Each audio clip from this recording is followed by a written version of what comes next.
नमस्कार दोस्तों, हमारे साथ आज वो शख्सियत जुड़ रही हैं जो कि न सिर्फ देश समाज बल्कि अपने प्रोफेशन को लेकर भी एक अलग ही पहचान रखते हैं।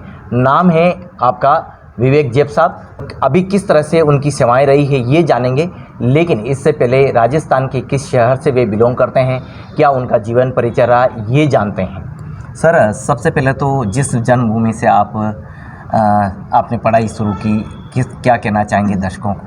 मैं एक्चुअली में मेरा गांव तो है नयावास, तहसील नीमका थाना में है, सीकर डिस्ट्रिक्ट राजस्थान में है। मैं अपनी 8th क्लास गांव में किया गवर्नमेंट स्कूल से। उसके बाद में मेरे ब्रदर जो IAS अफसर से KL मीना साहब, उनके साथ 9th में गंगानगर से मैंने 11th किया। देन महाराजा कॉलेज से ग्रेजुएशन किया। राजस्थान यूनिवर्सिटी से मैंने PG किया। उसके बाद मैं UPSC एग्ज़ाम क्लियर करके फॉरेन सर्विस में मैंने 1988 में ज्वाइन किया और तब से मैंने पोस्टिंग की है, बाहर की, हेडक्वार्टर पे नौकरी की है। मैंने प्राग में, अलमाटी कजाकिस्तान, थाईलैंड, बैंकॉक और सऊदी अरेबिया जो हमारे भारतीय मिशन है मैंने सेवाएं दी हैं। और उसकी मैंने डेपुटेशन 4 साल अपने RPO regional passport officer Jaipur में भी मैंने 4 साल अपना सेवाएं दी हैं। उसके बाद मैंने पिछले 5 साल से प्रवासी जो इंडियन ओवरसीज़ अफेयर्स का निदेशक के रूप में काम कर रहा हूँ। सर, राजस्थान को आपने बहुत कुछ दिया। पासपोर्ट जो कि एक अहम दस्तावेज होता है, इसके बारे में बात करेंगे तो क्या कुछ रहा और किस तरह का योगदान आपने हमेशा दिया है? एक्चुअली मेरी जो सर्विसेज है भारतीय विदेश सेवा में रहते हुए बाहर फॉरेन में मैंने काफ़ी पोस्टिंग करने के बाद में मेरे को कुछ घरेलू परिस्थितियों की वजह से मैंने राजस्थान में डेपुटेशन मांगा और गवर्नमेंट ने मेरा डेपुटेशन स्वीकार किया और मुझे रीजनल पासपोर्ट ऑफिसर जयपुर में मैंने जनवरी 2014 को ज्वाइन किया था और 4 साल रहा। मैंने सोचा जब ज्वाइन किया तो भी हमारे विदेश सेवा के अधिकारियों को बहुत कम मौका मिलता है कि अपनी स्टेट्स के लोगों की सेवाएं दी जाए। मैंने आने के बाद कोशिश किया है कि लोगों का, क्योंकि बहुत दूर से लोग आते थे, जैसलमेर, बीकानेर, उदयपुर, जिनके वहाँ पे वो ऑफिस होता नहीं था, तो मैंने विचार विमर्श करने के बाद में विदेश सेवा के सीनियर अधिकारियों के साथ और कैंप लगाना शुरू किया।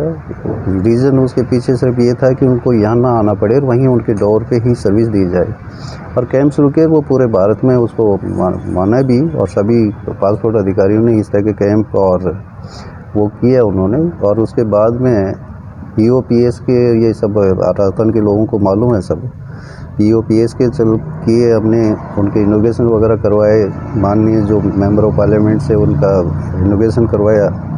और एक स्पेशली जो मेरा प्रोजेक्ट था वो उदयपुर में, मैंने कहा ये PSP पासपोर्ट सेवा प्रोजेक्ट वहाँ भी होना चाहिए क्योंकि वहाँ के लोगों की डिमांड थी। तो उसके लिए काफ़ी कलेक्टर साहब थे, आशुतोष पानीकर साहब, उनसे मिलके रिप्रेजेंटेशन मंगवा के गवर्नमेंट से टाइप करके और वो पासपोर्ट सेवा प्रोजेक्ट मैंने मेरा टेन्योर ख़त्म होने से पहले उसका इनोग्रेशन करा के, वो एक बड़ा प्रोजेक्ट मानता हूँ। लोगों को उसकी काफ़ी उससे फ़ायदा भी हो रहा है। सर, कैंप करना काफ़ी बड़ी चुनौती रहा है। उदयपुर संभाग में कैंप लगाना और उसमें डेटा को, एक जो टारगेट है उसको भी पूरा करना, टीम वर्क कितना आप सॉलिड मानते हैं? ये मेरा एक डेडिकेशन को या कुछ को मैंने ये सोचा था कि मैं इस पासपोर्ट ऑफिस को जो एक C कैटेगरी में था उसको A कैटेगरी में कैसे लाया जाए। तो उसके लिए मैंने एक टीम वर्क के साथ, मैंने ये नहीं कहता कि मेरा अकेले के एफर्ट्स हैं उसमें, मैंने अपने स्टाफ के जितने भी ऑफिसर थे, नीचे वाले सबऑर्डिनेट स्टाफ और कुछ अपने लोगों से पर्सनलाइजिंग जो एडमिनिस्ट्रेशन को या कुछ को अपना, उनके सहयोग से मैंने ये शुरू किया और वो सक्सेस रहा। तो हमने 3 लाख से ऊपर तक का टारगेट अचीव किया था उसमें। तो वो एक पासपोर्ट जो C से A लेवल का पासपोर्ट हमने बनाया उसको, और एक जनता में जो पासपोर्ट ऑफिस को लेके जो एक गलत धारणाएँ थी कि नहीं बहुत तंग करते हैं, यहाँ बदमाशी होती है, हमने उनकी धारणा को गलत साबित किया। और मेरे को उम्मीद है कि पब्लिक मेरे रहते रहते काफ़ी ऐसा कोई प्रॉब्लम नहीं रही जिसमें किसी का प्रॉब्लम हो और वो मैंने सुनी नहीं हो। दोस्तों, 2010 की बात करें तो ये एक ऐसा समय था, 1 दशक पहले का, तब ये उदयपुर संभाग में सबसे ज़्यादा फर्जी पासपोर्ट के प्रकरण आते थे। उस दौरान एडली शर्मा, जो कि यहाँ के इस पासपोर्ट डिपार्टमेंट के प्रमुख हुआ करते थे और पोस्ट ऑफिस में इसको संचालित किया जाता था। लेकिन विवेक जैप साहब जैसे ही इस डिपार्टमेंट को लेकर लगातार काम में जुटे रहे और आपके डेडिकेशन के साथ में जब इस कार्य की शुरुआत की गई, उस दौरान ये प्रकरण सामने आए और एक दौर था जब अमूमन 2 से 3 मुकदमे इस तरह के होने लगे थे और एक दौर के बाद अब ये मुकदमे जो है कम दिखाई देते हैं, फर्जी शिकायतें कम दिखाई देते हैं। इस सवाल पर भी सर का रिएक्शन लेते हैं। सर, संभाग में आपने बहुत बड़ा योगदान दिया है, लेकिन फर्जी पासपोर्ट के जो प्रकरण हैं उसको लेकर के क्या कहें? नहीं, यदि आप लोगों को तो ध्यान रहा होगा कि पब्लिक जो सुबह 5 बजे आके लाइन में खड़ी होती थी, इंतजार करती थी कि भी हमारा बहुत लोगों का जैसलमेर बीकानेर जितनी दूर दराज से आते थे लोग, उनका पासपोर्ट का कोई उनका एस्केलेट किया होता था मामला, उनको सुनवाई नहीं होती थी। सुबह लाइन में खड़े होते थे, फिर उनका सुनवाई नहीं होती थी। तो जब मेरे नोटिस में आया कि इस तरह से बहुत लोग हरास कर रहे हैं, उनको वापस भेज रहे हैं, वापस आने के लिए कह रहे हैं और वो धूप होती थी, वहाँ बैठने के लिए जगह नहीं होती थी, तो मैंने उनको जो नीचे एक हॉल करवा के उनके सारे काउंटर्स एस्टेब्लिश किए और उन लोगों को, मेरे मिनिस्ट्री स्टाफ को मैंने डायरेक्शन दिया था कि भाई कोई भी व्यक्ति 12 बजे से पहले मैं ऊपर लंच टाइम से पहले सबका जितनी भी ग्रीवेंसेस हैं सबको डिस्पोज हो, पर मुझे कोई व्यक्ति नज़र नहीं आना चाहिए पासपोर्ट ऑफिस। और मैंने ये भी इंस्ट्रक्शन दिया है कि एसी, तुम लोग जो एसी रूम में बैठते हो वो लोग बेचारे बाहर बैठे होते हैं, इसलिए वो भी एसी में बैठेंगे और तुम वहाँ ही बैठोगे जहाँ पे वो पब्लिक बैठेगी। और उससे बहुत फ़र्क पड़ा कि वो 1 बजे पहले मैं जब उतरता था तो मैं देखता था कि कोई व्यक्ति वहाँ पे खाली, बिल्कुल सुनसान, ऐसा लगता ही नहीं था कि पासपोर्ट ऑफिस में भीड़ होती है। और वो अभी भी चल रहा है, वो जो मेरा एस्टेब्लिश किया वो जो चला रहे हैं अभी भी उसमें, तो पब्लिक की मुझे नहीं लगता है कोई ग्रीवेंसेस है, लेकिन ये तो सिस्टम है। दोस्तों, ये जैप साहब के ही प्रयास हैं और इनकी टीम के भी मेहनत है कि उदयपुर में एक बड़ा ऑफिस स्थापित हो पाया और स्वर्गीय सुषमा स्वराज जी ने यहाँ की एक बहुत बड़ी विजिट की और इसका जायज़ा लिया। उसके बाद में इस ऑफिस की यहाँ स्थापना हो सकी। सर, उस आयोजन की, उस शुभारंभ की बात करें और इस योगदान की बात करें तो कैसी चुनौती रही है उदयपुर के लिए? उदयपुर तो एक्चुअली में पीएसपी बनाने के चक्कर में चुनौतियाँ, तो कौन सा प्रोजेक्ट ऐसा होता है जिसमें चुनौतियाँ नहीं आती हैं। बस एक आपके दिमाग में ये होना चाहिए कि प्रोजेक्ट को आपको सक्सेस करना है। एक डेडिकेशन के साथ आप कोई भी किसी प्रोजेक्ट को शुरू करते तो कंप्लीशन का उसका एक अलग सेटिस्फेक्शन मिलता है, जो मुझे मिला है। मुझे अपने होम मिनिस्टर थे गुलाब चंद कटारिया साहब, यहाँ के कलेक्टर वगैरह, administration, MP member of parliament जो अर्जुन मीणा जी थे, मेयर थे मिस्टर कोठारी, इन लोगों को सभी का ये तो कलेक्टिव एफर्ट थे और उससे उसका रिजल्ट ये रहा कि वो पीएसपी चल रहा है। अब लोगों के यहाँ सेवाएं मिल रही हैं। मैंने खुद ने कल विजिट किया, देखा मैंने, और अच्छा चल रहा है। उनमें छोटी मोटी प्रॉब्लम तो आती हैं, जो आती रहती हैं, जो लोग अपना सॉर्ट आउट करते रहते हैं। अब लोगों के लिए पासपोर्ट एक स्टेटस सिंबल भी बन गया। मेरा पासपोर्ट में, पासपोर्ट तो एक इम्पोर्टेंट इंटरनेशनल डॉक्यूमेंट है। उस पासपोर्ट तो आपको होना ही चाहिए, सबके पास होना चाहिए, क्योंकि ट्रैवल करते हैं आजकल बच्चे सब एजुकेशन के लिए, एज ए टूरिस्ट के लिए, यानी जो भी जाएंगे वो पासपोर्ट तो इंटरनेशनल डॉक्यूमेंट से होना चाहिए मेरे विचार सबके पास। और गवर्नमेंट ने काफ़ी स्मूथ भी कर दिया, और भी एफर्ट्स कर रहे हैं उसको इलेक्ट्रॉनिक भी करना, तो उसमें डिजिटल भी कर रहे हैं। जो चल रही गवर्नमेंट कर रही है और जल्दी मेरे विचार से वो गवर्नमेंट की इसको लागू कर देगी। जो डिपार्टमेंट आपका है फॉरेन मिनिस्ट्री का, उसको लेकर क्या कहते हैं, किस तरह के अभी मूवमेंट रहते हैं? एक्चुअली मिनिस्ट्री में डिवीज़न है जो इंडियन डायस्पोरा में, डायस्पोरा के जो सब 5-6 डिवीज़न है, जिसमें सीपीयू डिवीज़न है, पीएसपी जो पासपोर्ट का ऑल ओवर इंडिया देखते हैं पीएसपी डिवीज़न है, इंडियन ओवरसीज़ अफेयर्स का एक डिवीज़न है। ये सब सेक्रेटरी सीपीयू एंड ओआई की मॉनिटरिंग होती है, सबके हेड ऑफ डिपार्टमेंट है। और डायस्पोरा मीन्स जो लोग अपनी इंडिया से जो बाहर जाते हैं काम के लिए, बिजनेस के लिए, अपने करीब 32 मिलियन से ज़्यादा के लोग, इंडियन जो लोग हैं बाहर बसे हुए हैं, जिसमें PIOs भी हैं, पीपल्स ऑफ इंडियन ओरिजिन, जिनको OCI कार्ड उनको देते हैं, फैसिलिटेट करती है मिनिस्ट्री ऑफ अफेयर्स से। OCI जो है और चीज़, उनको आने का उनका एक इशू रहता है कि भी हम इंडियन हैं, बाहर सेटल हो गए, बाहर की नागरिकता ले ली और हमें अपनी कंट्री में जाने के लिए हमें एक वीज़ा लेना पड़ता है। तो उसके लिए गवर्नमेंट ने OCI कार्ड एक बनाया है जी, overseas citizen of Indian card, जिसके लेने के बाद में दे कैन ट्रैवल फ्रिक्वेंटली, वो ट्रैवल कर सकते हैं इंडिया में, उनको वीज़ा की ज़रूरत नहीं होती, वो वैलिड होता है मल्टीपल टाइम, कभी भी इंडिया में आए रहें, अपना प्रॉपर्टी बनाएं। एक्सेप्ट एग्रीकल्चर लैंड के अलावा कोई भी और PI हो, यदि इंडिया ट्रैवल करता है और कुछ प्रॉपर्टी बनाता है, बिजनेस करता है, जॉब करता है, उसको गवर्नमेंट ने ये फैसिलिटी दे रखी है। जैसे यूक्रेन में हालात हुए, ऐसे कभी कभी बड़े हालात होते हैं, उस समय विदेश मंत्रालय में आपकी किस तरह की जिम्मेदारी बन जाती है और उस समय क्या काम की अहमियत रहती है? अब भी एक्चुअली में यूक्रेन में जो क्राइसिस हुआ, ऐसे कई जो और कंट्रीज़ में क्राइसिस होता है, तो हमारी इंडियन गवर्नमेंट का एक वो होता है कि भी उनको कोई बहुत कम प्रॉब्लम के साथ उनको वहाँ से रेस्क्यू किया जाए। जी। तो रेस्क्यू के लिए गवर्नमेंट प्लान करती है, अलग सेटअप करती है, उस लोगों को लेके आती है और जितना जल्दी हो सकता है एम्बेसी के डिप्लोमेटिक चैनल के थ्रू उनको लेके आते हैं सेफली।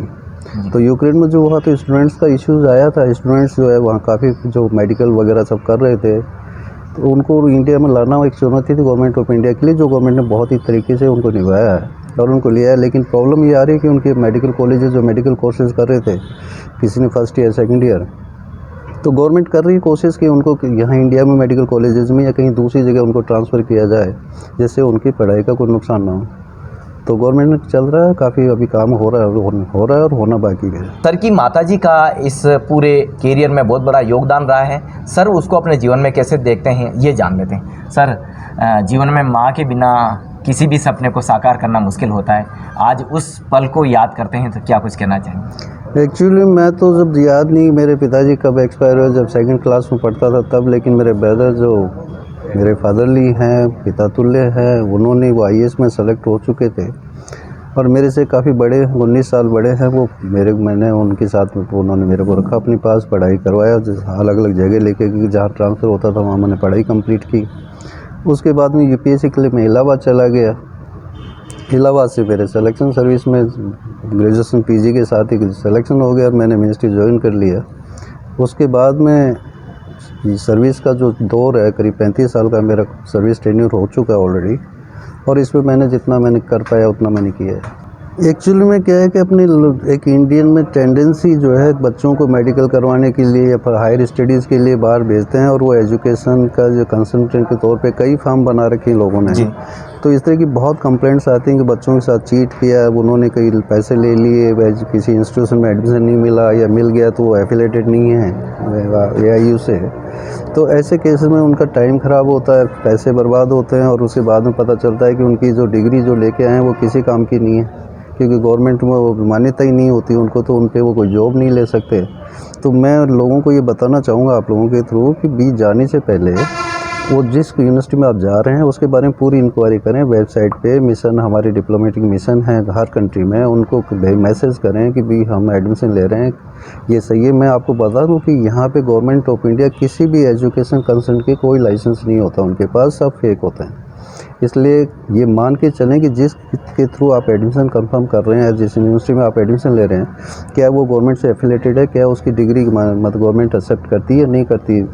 तो इस तरह से जाने से पहले इंश्योर करें कि जिस यूनिवर्सिटी या इंस्टीट्यूशन में वो एडमिशन ले रहे हैं क्या वो रिकॉग्नाइज्ड है या नहीं है। इस तरह के जो प्रॉब्लम जो उनके फ्रॉड होता है उनके साथ, तो उनसे बचने का तरीका एक ही है कि उसका कंफर्मेशन और मिशन जो है या मेरे पास भेजें, यदि वो इंडियन ओवरसीज़ अफेयर्स का जो स्टूडेंट सेल है उसमें भेजें, जिससे कि वो वेरीफाई हो जाए कि हाँ ये ठीक है।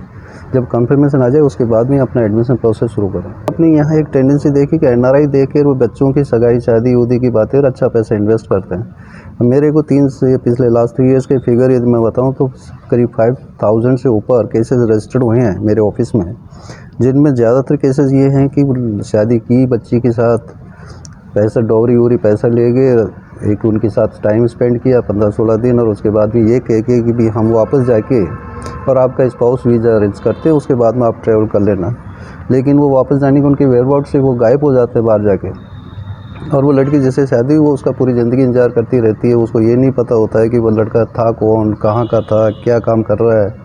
वो इस तरह के केसेस बहुत हैं जिसमें गवर्नमेंट में आपको बता दूँ कि फॉरेन गवर्नमेंट जो डेवलप कंट्रीज़ हैं उनकी आइडेंटिटी वो डिस्क्लोज़ नहीं करते। उनके वेयरबाउट्स के बारे में यदि नहीं पता तो उनको अपन लिखेंगे, गवर्नमेंट लिखेगी तो वो उनको नहीं डिस्क्लोज़ करते। वो कहते हैं कि हमारे कंट्री में जितने भी सिटीज़न या कोई भी रह रहे हैं उनकी आइडेंटिटी हम डिस्क्लोज़ नहीं करते। और स्पेशली जो NRI है उसको तो फिर भी गवर्नमेंट उनके खिलाफ एक्शन लेती है, क्योंकि वो इंडियन सिटीज़न होते हैं, बाहर रह रहे होते हैं। लेकिन जो PIO हैं जो बाहर की नेशनलिटी ले ली, तो उनके साथ तो कुछ भी नहीं कर सकती गवर्नमेंट, बहुत ही लिमिटेड रोल होता है गवर्नमेंट का। तो इस तरह से शादी करने से पहले उस बच्चे जिस लड़के से शादी की बात हो रही है उसके वेयरबाउट्स जानना बहुत ज़रूरी है। इतना बड़ा डिसीजन लेने से पहले उनके बारे में जान के ही उससे इतना बड़ा डिसीजन लें। जैसे बच्ची को उसके साथ एंगेज कर रहे हैं, वो नहीं करें, ऐसे आंख बंद करके नहीं करें। एक बहुत बड़ा टेन्योर सरकारी सर्विस में रहता है और आपने बहुत बड़ा टेन्योर लगभग पूरा किया है। एक सपना होता है हर इंसान का, राज की सेवाओं के बाद में क्या कुछ सपना रहता है, उसके अलावा ये जो सेवाएं हैं उसको लेकर के क्या कहते हैं? मैंने जहाँ भी सर्विस की है, मैंने बहुत ही सिंसियर डेडिकेशन के साथ सर्विस दी है। स्पेशली जब सऊदी अरेबिया में मैं काउंसलेट में था, काउंसिल, तो उस समय कंप्लेंट्स आती थी। इंडियंस वहाँ पे बहुत हैं, स्पेशल केरला, हैदराबाद, महाराष्ट्र, राजस्थान के बहुत कैंडिडेट्स होते थे। कई इंसिडेंट ऐसे हुए हैं जो बहुत ही इमोशनल थे जी। और लोग जो है सऊदी में जो रहने वाले इंडियंस, उनको यदि किसी को पता भी है तो पहले मेरे पास जो फीडबैक आता था वो ये कहता था, सर हमें ये पता नहीं कि एम्बेसी वगैरह की सर्विसेज पासपोर्ट के अलावा कुछ और भी काम करती है जी।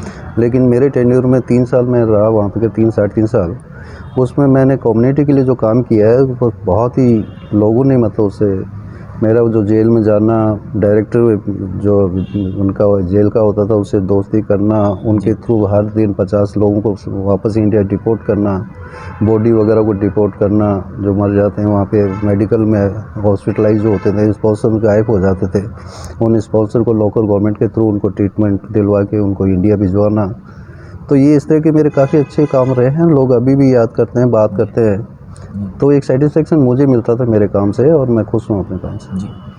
तो दोस्तों ये थे विवेक जैन साहब, जो कि राजस्थान के लिए एक बहुत बड़ा चुनौतीपूर्ण कार्य के साथ ही वर्तमान में विदेश मंत्रालय में सेवारत हैं और आपकी सेवाएं हैं उनको हम भी सैल्यूट करते हैं। हम उज्जवल भविष्य की कामना करते हैं सर, इसी तरह से आगे बढ़ते रहें। राष्ट्र न्यूज़ को सर ने एक अहम समय दिया, एक कीमती समय दिया, उसके लिए धन्यवाद करते हैं। इसी तरह से आपसे मुलाकात होती रही। धन्यवाद। Thank you.